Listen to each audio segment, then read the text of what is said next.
স্বচ্ছতাৰ ক্ষেত্ৰত গোটেই ভাৰতবৰ্ষৰ ৰাজ্যবিলাকৰ ভিতৰত অসমে ২০ নম্বৰ স্থান দখল কৰা ঘটনাটো সঁচাকৈ গোটেই জাতিটোৰ কাৰণে, ৰাজ্যখনৰ কাৰণে আৰু অসমৰ জনগণৰ কাৰণে, সমগ্ৰ নাগৰিক সমাজৰ কাৰণে আচলতে এইটো এটা বৰ লাজৰ কথা হৈছে। আমি এনেও দেখিছোঁ যে আমাৰ কাজিৰঙাৰ নিচিনা বিশ্ব ঐতিহ্য ক্ষেত্ৰখনেই লেতেৰা হৈ থাকে। কাজিৰঙাৰ মূল যিটো প্ৰাণকেন্দ্ৰ কঁহৰা, কাজিৰঙা নামৰ ঠাইখনৰ মূল যিটো ঠাই কঁহৰাখন আপুনি যদি চাবলৈ যায় তেতিয়াহ'লে গোটেই প্লাষ্টিকেৰে ভৰি থাকে। অসমৰ মূল ৰাজধানী চহৰ গুৱাহাটীখনৰ কেনেকুৱা ধৰণৰ আপোনাৰ দুৰ্গন্ধ, কেনেকুৱা ধৰণৰ লেতেৰা আমি সকলো দেখিছোঁ। অসমৰ প্ৰতিখন নগৰৰ যিটো আপোনাৰ অপৰিচ্ছন্ন অৱস্থা, সেইবিলাক দেখি শুনি আচলতে আমাৰ নিজৰে লাজ লাগে। আজি অসমৰ প্ৰত্যেকখন বজাৰ, আমাৰ শাক পাচলিৰ বজাৰ, প্ৰত্যেকখন বজাৰ সাধাৰণতে আমি দেখিবলৈ পাইছোঁ যে অতি কদৰ্য পৰিৱেশত এই বজাৰবিলাক অৱস্থিত হৈ আছে। যদি মাংসৰ বা মাছৰ বজাৰ হয় তেতিয়াহ'লেতো আৰু ক'বই নালাগে, তেতিয়াহ'লেতো আপুনি গোন্ধৰ কোবত থাকিব নোৱাৰে, আপোনাৰ মাখিৰ ভেনভেননিৰ কোবত থাকিব নোৱাৰে। মুঠতে অসমৰ সমগ্ৰ অসমখন এতিয়া যে অপৰিচ্ছন্ন এখন ঠাই, এখন লেতেৰা অৱস্থাত ৰখা এখন ঠাই, সেই কথাটো অসমৰ প্ৰত্যেকজন মানুহে বুজি পায়, জানে। আৰু এই কথাটো যে অসমৰ মুখ চহকী অসমৰ মুখ্যমন্ত্ৰীজনৰ, অসম চৰকাৰখনৰ, বিজেপি চৰকাৰখনৰে প্ৰথমতে দায়িত্ব আছিলে যে আমাৰ ৰাজ্যখনক স্বচ্ছ কৰি তোলা, অসমৰ ৰাজ্যখনৰ প্ৰত্যেকটো পৰিয়ালৰ ক্ষেত্ৰত যাতে আপোনাৰ টয়লেটবিলাকৰ ক্ষেত্ৰত, পায়খানা গৃহটো যাতে চাফ চিকুণ হৈ থাকে, সেইটো যাতে এটা চেনিটেৰী লেট্ৰিন লাভ কৰে, তাৰপাছত আপোনাৰ বাথৰুমটো যাতে অকণমান চাফ চিকুণ হৈ থাকে। দেখা গৈছে যে স্বচ্ছতাৰ ক্ষেত্ৰত সঁচাকৈ অসম এখন এই মুহূৰ্তত অতি পিছপৰা ঠাই।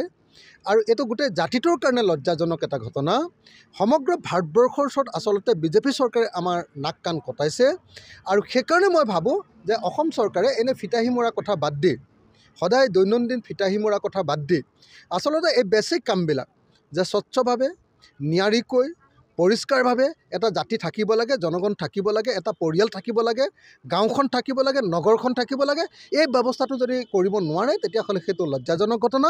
আৰু এই ঘটনাটোৱে, এই যে স্বচ্ছতাৰ ক্ষেত্ৰত অসম ২০ নম্বৰ স্থানত উপনীত হৈছে, সেই ঘটনাটোৱে আজি অসম চৰকাৰখনৰ প্ৰকৃত স্বৰূপ উদঙাই দেখুৱালে। মই ভাবোঁ যে চৰকাৰে কথাটো উপলব্ধি কৰিব। আনহাতে আমি দেখিছোঁ যে মহানগৰীবিলাকৰ ক্ষেত্ৰত, গোটেই ভাৰতবৰ্ষৰ মহানগৰীবিলাকৰ ক্ষেত্ৰত আজি গুৱাহাটীৰ স্থানটো হ'ল ৩৫ নম্বৰ, 31, ৩৫খন আপোনাৰ মহানগৰৰ ভিতৰত, ৰাজধানী মহানগৰৰ ভিতৰত আজি গুৱাহাটীৰ স্থান ৩১ নম্বৰ, অৰ্থাৎ তলফালৰ পৰা ৫ নম্বৰ। মানে কিমান কদৰ্য ৰাজ্য এখন হ'লে, কিমান কদৰ্য মহানগৰী এখন হ'লে এনেকুৱা ধৰণৰ মানে তলফালৰ পৰা ৫ নম্বৰ স্থান পোৱাটো সম্ভৱপৰ হ'ব পাৰে। এইটোৱে অকল গুৱাহাটী মহানগৰৰ অকল আপোনাৰ যিটো আমাৰ আপোনাৰ কি কয় আপোনাৰ GMCটোৰে আচলতে গুৱাহাটী মিউনিচিপালিটি কৰ্পৰেশ্যনটোৰে কেৱল আচলতে প্ৰকৃত স্বৰূপটো উদাং খাই পৰা নাই, আমাৰ ৰাজ্য চৰকাৰখনৰ গোটেই স্বৰূপটো উদং খাই পৰিছে।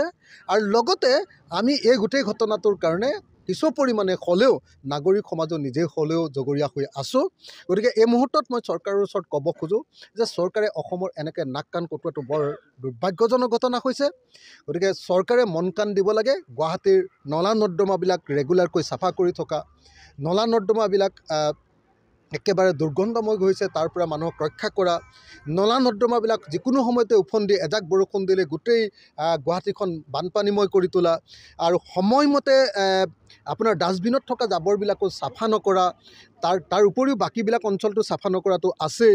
তাৰ উপৰিও আমি দেখিবলৈ পাইছোঁ যে বজাৰবিলাক, বিশেষকৈ আপোনাৰ শাক পাচলিৰ বজাৰবিলাক ইমান কদৰ্যময় পৰিৱেশত, গুৱাহাটীত খানাপাৰাত সোমোৱাৰ লগে লগে ফুটপাথৰ কিনাৰত ভেনকৈ মাখিৰ মাজত যিখন বজাৰ বহি থাকে, সেই বজাৰখন দেখিলেই যিকোনো মানুহে নাক কুচাই দিব। আজি আপুনি গুৱাহাটীৰ এখন ডাঙৰ বজাৰ বেলতলা বজাৰখনৰ যিটো লেতেৰা অৱস্থা, সেই অৱস্থাটো দেখিলে কোনো মানুহে, কোনো ধৰণৰ মানে ধনী দেশৰ মানুহে, কোনো দেশৰ ভাল অৰ্থনৈতিক অৱস্থাৰ দেশৰ মানুহে সেই দেশৰ বজাৰৰ পৰা কেতিয়াও বস্তু কিনি নাখাব। আমাৰ পাচলিৰ বজাৰখন, আমাৰ মাংসৰ বজাৰখন, আমাৰ মাছৰ বজাৰখন এনেকুৱা লেতেৰা যে সেই পৰিৱেশত আচলতে বজাৰ কৰি কিনি খাই আচলতে মানুহ এজন জীয়াই থকাটোৱে অসম্ভৱ ধৰণৰ কথা এটা। গতিকে এইটো এটা লজ্জাজনক ঘটনা। চৰকাৰে লাজ পোৱা উচিত। হিমন্ত বিশ্ব শৰ্মাই যে ইমান দপদপনি মাৰি থাকে, তেওঁ নাকত ধৰা উচিত, তেওঁ লাজ পোৱা উচিত যে আজি স্বচ্ছতাৰ ক্ষেত্ৰত ৩৫খন ৰাজধানী নগৰৰ ভিতৰত, মহানগৰৰ ভিতৰত অসম ৩১ নম্বৰ, অৰ্থাৎ তলৰ পিনৰ পৰা ৫ নম্বৰ। এইটো বৰ দুৰ্ভাগ্যজনক ঘটনা।